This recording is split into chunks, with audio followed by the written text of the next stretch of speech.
Hello বন্ধুরা, দেখেন এই যে মামা রান্না করতেছে। এই যে মুরগির মাংস। মামা এখন মাংস দেও দেখো, আমার হাতে তেল লেগে রয়েছে, খাবার চাইতেছে হাতে। চাইছি, দেখেন মাংস দিছে আমাকে, আলু। মামা আমার সাথে বাটপাড়ি করলো। মামা এখন গোস্ত দেও দেও মামা, দেও দেও।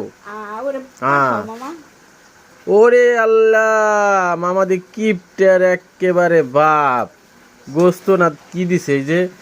যাক বন্ধুরা, যাই হোক, দেখেন এই যে মামা রাত্রিবেলা রান্না করতেছে মুরগির মাংস।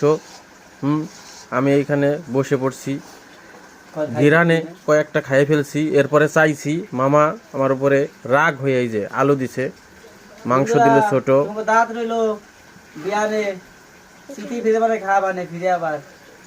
মামা চিতেই পিঠে বানাইয়ে খাওয়াবে, সেই দাওয়াত দিয়ে দিল। ধন্যবাদ সবাইকে, সবাই লাইক কমেন্ট শেয়ার করে দিবেন।